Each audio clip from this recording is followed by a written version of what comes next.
As the rest of the fights wore on, Xander thought over his own battle. He found the ease with which Traiana had been able to disarm him disconcerting. It didn't quite feel fair that she could just make his weapon slip out from his hands. But then again, as he thought about it a little more, it's not exactly like his own skills were fair when it came to an all-out fight. He could touch a man and then make them explode. Granted, reactivity had a 2-hour cooldown, but he doubted that it would make the person he was about to explode feel it was any fairer. The same could be said for his body, which was able to take much more of a beating than he had any right to be able to. He supposed that it was better to say that the status systems allowed people to be extremely proficient at certain things, rather than that it was unfair. Those proficiencies and abilities could be overcome in any number of ways, and that was why mercenaries so rarely worked alone. A team could shore up the defense that one member might be lacking with the skills of another, and so on. The last fights of the second round wore on as Xander thought about the skills system as a whole and how much of an impact it made on people. It certainly seemed to skew toward specialization, for one. He felt a bit of an oddity in that his classes allowed him such flexibility, the combination of Combat Artificer and Rune Lord, allowing him to engage in ranged and melee fighting as well as create minions of a sort, on top of his ability to tailor-make his own equipment for whatever situation might be at hand. Most people, if they were in a fight where their class did not thrive, could do little about it, having to rely on their teammates to either pick up the slack or change the battlefield in such a way that they could make more of an impact. Freze needed people like Graphis to shield her from enemies who wanted to get too close, and Graphis needed people like Freze to deal with the enemies that they couldn't get to. He was startled from his thoughts by someone walking out onto the field and waving to the crowd. No other fighter had joined them, so he was unsure as to what they were doing in the arena. Their purpose, however, became quite clear as soon as they spoke.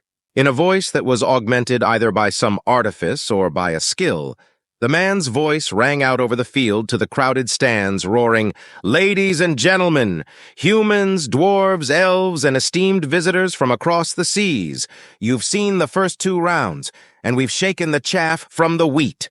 The next few rounds, as the number of competitors are halved over and over, we'll see the cream of the crop rise to the top. Today and tomorrow, you'll see the highest speed, highest intensity skill user battles you've ever seen." The crowd cheered at the man's boasts for the tournament, and he paused, waiting for the roar to die down. He continued, "Up next, we have our first 2 fighters of the 3rd round. One is a combatant you all know well, a competitor who has performed well each year. The King of Ice, shiver and shake in your boots for Erell the Ice King Krond." Erell Krond, the Ice King the announcer spoke of, stood from his place in the stands, raising his arms high as he entered the arena to the cheers of the crowd. A chant of, "Ice King! Ice King!" accompanied by stomping feet was had around the arena. "And up against the Ice King we have a fresh face, someone who's never competed in our humble tournament before, but by the gods that hasn't stopped them from winning. Let's hear some noise for the mysterious black-plated warrior Xander Jones." The man raised his arms high, spinning to face every side of the arena as people cheered once again, though there were no chants to be had for Xander. He wasn't established enough to have earned a nickname, he supposed. "Sigh, they paired me up against the ice guy," Xander thought to himself as he rose from his seat and made his way to the center of the arena. At least these runes will come in handy now. Meeting Erell at the center, the two exchanged a quick nod before stepping back to prepare for the match. As Xander and Erell split from the center of the field, the announcer moved over to the gong where he spoke once more. "All right, folks, let's get this match started. 3, 2, 1, fight!" On fight, he struck the gong. Erell went for a match-ending blow immediately. As he had in the previous match that Xander had watched, he clapped his hands together and activated the skill that had earned him his nickname. As the clap rang out, Xander, through his temperature-sensing runes, felt the temperature instantly drop as ice began to rapidly form around his body. Before he could even begin to move, a thick layer was encasing him, growing thicker by the moment and obscuring his vision with a pale blue haze. Muffled by the ice, he could hear the announcer cry, "Oh, looks like Erell has gone for his signature move and entombed his foe in ice. Unless our black-plated friend has something up his sleeve, this might be it. Fortunately, Xander did indeed have something up his proverbial sleeve. He pulled his cloak into his inventory to prevent it from being destroyed, and then activated the flame runes engraved all over his armor. He could feel the heat immediately, and the wetness as melted ice waterlogged his armor. What's this? It looks like Xander does have something up his sleeve. He appears to be glowing?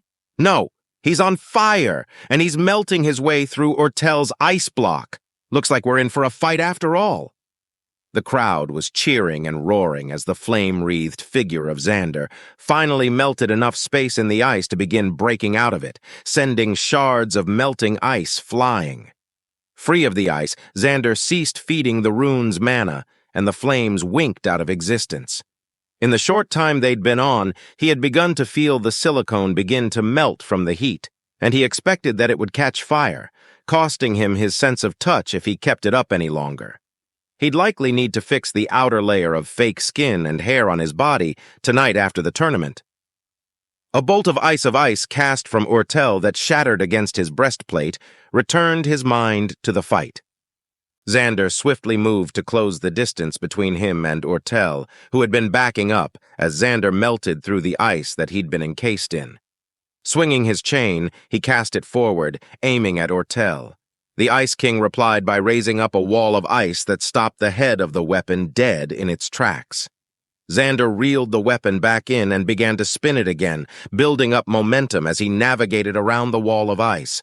As soon as he came around the wall, he was met with 2 ice bolts, one aimed at his head, which obscured his vision for a moment as it shattered against his helm's faceplate. The other destroyed itself on his shoulder, rocking him slightly to one side. The distraction, for that was what it was, served itself well, and Xander slipped to the ground, having lost all traction. Looking around, he saw that Erell had created a slick field of ice around himself behind the wall and was expanding it with his abilities. Xander struggled to regain his feet as the man pummeled him with ice shards. They didn't do any real damage, the impact almost completely absorbed by his armor, but they kept him from returning to his feet, knocking him around and skidding him across the ice. Annoyingly, Erell had no issues moving across the ice, befitting an ice mage. Looks like Erell has gotten the drop on Xander and created a field of ice. He's not letting our newcomer get his feet under him, and at this rate, the whole field will be covered in ice soon. If he couldn't move on top of the ice, he'd just have to break it. Activating his weight-enhancing runes, he poured mana into them until the weight of his body caused him to shatter the ice under him. Finally able to stop being pushed around on the ice, he managed to get his feet under himself. Taking a slow step forward, the barrage of icy projectiles no longer able to rock him, he slammed his foot down, shattering another portion of ice and bringing his armored boot down onto the soil beneath, leaving a deep footprint. Slowly, Xander began to pick up speed, running at Erell, who was still frantically pelting him with ice bolts. Crashing through the ice beneath him, Xander finally reached a full sprint, closing distance again with Erell. Activating sprint, he increased his speed even more, startling Erell with his rapid pace. The man attempted to skate away from him, gliding over the ice, but his admittedly graceful-looking movement over the ice was no match for the speed of Xander's frenetic, destructive rush. In little time at all, Xander was close enough to attempt to strike him with his chained weapon. Erell countered once again with his wall of ice, but this time, instead of going around it, Xander decided to try and surprise him by going through it. As Xander burst through the wall of ice, empowered by his runic body and the sheer momentum his artificially increased weight coupled with sprint had gathered, he also crashed into Erell. Evidently, the man had been hiding directly behind the wall, hoping to ambush Xander as he made his way around. The force of Xander's body hitting him threw him nearly 10 feet, and Xander mentally flinched as he heard the sound of multiple bones breaking with a disturbingly loud series of crunches. Erell hit the ice field he'd created and slid another 20 feet before stopping, where he lay, unmoving. Several healers ran out, recognizing the severity of Erell's wounds, but were stymied by the ice the mage had conjured over the ground. They slipped, fell, and skidded along as they tried to make their way over to the injured figure that they needed to heal. and Xander was appalled to hear the crowd laughing as if they were watching a group of rodeo clowns. He tromped his way over to Erell, leaving a trail of crushed ice in his wake, where he then began to crush another trail of ice toward the healers, who were finally able to make their way to the man and begin healing him. "Well, folks," the announcer hollered, "that seems like the end of this match. The Ice King was put down hard, and Xander can claim attempted regicide for this fight." Xander felt the pun was in poor taste, as he very well might have come close to actually killing his opponent by accident, but the announcer elicited a smattering of laughter at joke. He finished creating a trail that the healers could use to remove Erell from the arena and continue their healing, and made his way to the stands again, ceasing his stream of mana into his weightiness runes as he left the ice. He found it hard to pay attention to the rest of the matches, instead focusing on the area of the healers who were currently crowded around Erell. Xander felt incredibly guilty for how badly he'd injured the man, especially as it had been on accident. He'd been barreling forward full force to get through that ice wall, and hadn't expected Erell to be taking shelter behind it. Instead, he'd thought that the man would have continued to try and make space between himself and Xander. He kept replaying the moment of impact in his head, his engraved-in-memory skill making it far too easy to review over and over in excruciating detail.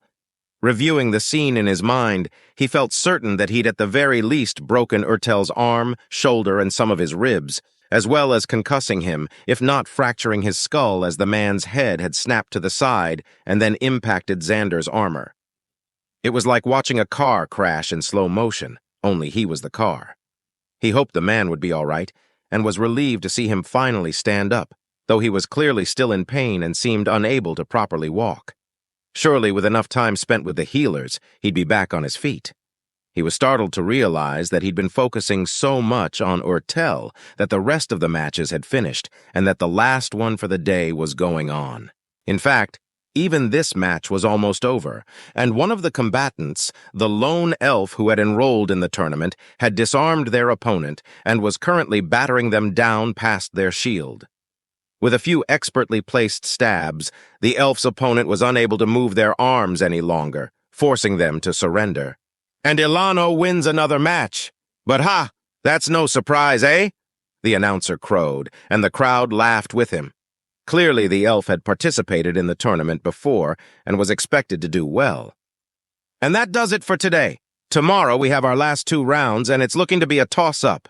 Will Ilano take the win this year? Will it be our mysterious newcomer? Or will it be one of our other contenders?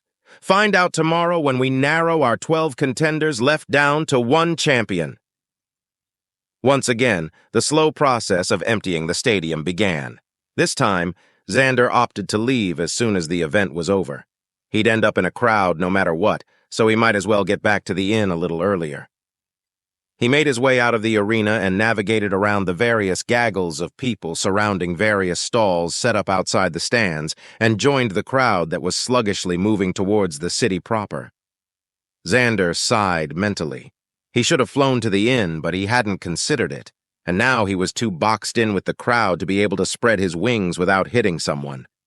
Slowly, the pace of the people in front of him sped up as the crowd lessened, until he was free to walk at his own pace once again. Ducking into one of the larger alleyways, he took advantage of the lack of people to leap into the air and make his way over the building tops. He noticed the occasional person pointing at him and smiled inwardly. He really needed to get back into flying more often. It was relaxing and far more convenient for traveling. Touching down in front of the inn, startling a few people who had been walking down the street nearby, he folded his wings back against his armor. Stepping inside, he was greeted by the lively atmosphere of a bar after a sporting event. People were lined up across the bar, drinking, eating, and discussing the matches that had gone on today at the arena. He moved to claim a table that was still empty, as he'd beaten his team to the inn by flying there, and noticed that at least a few people had recognized him. He heard the occasional snippet of conversation as he passed people, as people said things along the lines of, "Isn't he part of the tournament?" and "That's the one that fought Jarnell."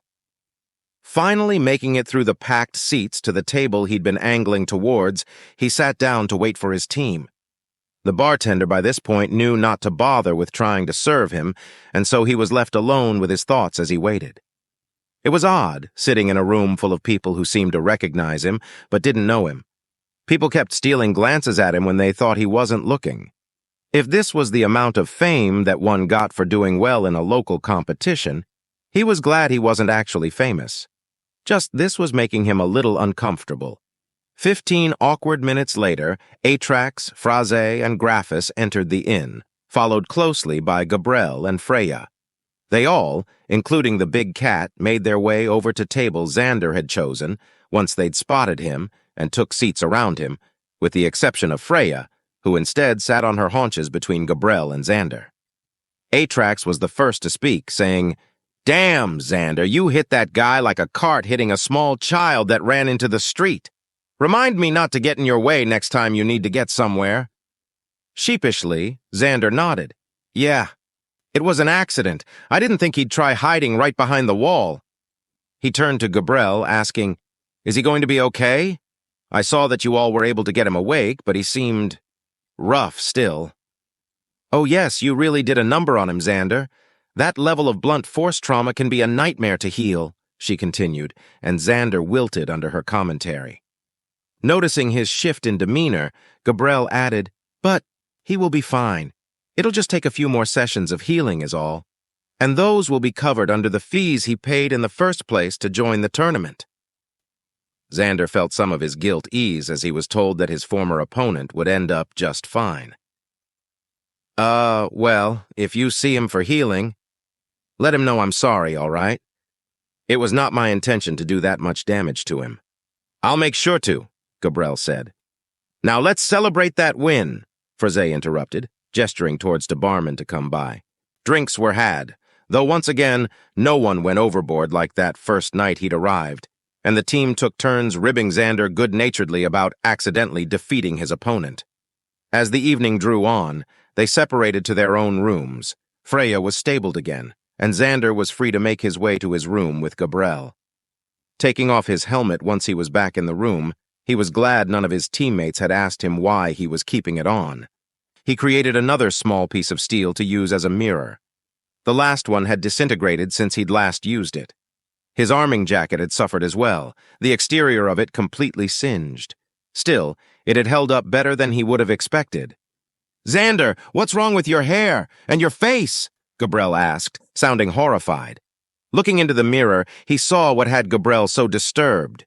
His hair was a single large mat of melted nylon, and his face was lumpy with misshapen silicone, some of which had charred black. He expected that the rest of his body looked much the same. Ugh, it was those fire runes. They burned pretty hot, and it did not play nice with my body. Give me a few minutes while I fix this. He pulled his armor into his inventory, leaving him in his gambeson, and looked over his exposed hands and feet, which were similarly lumpy and charred. Using a combination of the mirror, improved manipulation, and schematic, he fixed his face first, and then his hands and feet, mending the gashes his arm blades had cut in his fake skin, as well as the lumps and burns. Gabriel, do you mind stepping out for a minute?" Sure, but why?" "I need to get naked so I can see if I need to fix any burns on the rest of my body." "Oh, right, of course," she said, sounding a little embarrassed. "I'll step right out, just let me know when I can come back in." "Sure, it won't be long," Xander said. As Gabriel exited the room and shut the door, he pulled Gambeson into his inventory as well. "No peeking," he muttered to the two golems that were still stationed at the head of the bed, mostly as a joke to himself. Despite his hopes, they had not seemed to gain any form of sentience despite the repeated applications of Golemancer that he'd continued to apply to Atlas, Lynx, and Juniper. He inspected the rest of his body for damage, finding that, while the arming jacket had protected most of him from being charred, the intense heat had still caused the silicone to deform in places. It was easy to reshape back into the form that schematic indicated that it should be, however. Once he was done, he manifested a set of clothes from his inventory, a tan t-shirt, boxers, and one of the pair's black pants he'd bought. "All right," he called to the door. "You can come back in, I'm decent." Gabriel opened the door back up and stepped inside, looking Xander up and down. "Much better," she commented. "You don't look like you just wandered out of crypt anymore." "Thanks. What should we do until it's time for bed?" Gabriel shrugged noncommittally. I don't know, I'd planned to settle in and read a little before turning in. Is there something you'd like to do? Not really, I'm just a little bored. Is there anything you need or want to do for the matches tomorrow? I do have one idea, but it's a quick one. Mind if I read over your shoulder once I'm done? If you happen to find the various uses of frog's leaf and how it can be used to accelerate the healing of a set bone, then be my guest. What, no steamy romance novel? Gabriel flushed a little. No, well, not this time anyway. Xander laughed. I knew it. Don't be too embarrassed, I'm just teasing. It's nothing to be embarrassed about. Well, nothing to be too embarrassed about anyways. But, I will probably hold off on reading about herbology. Xander's idea was a simple one.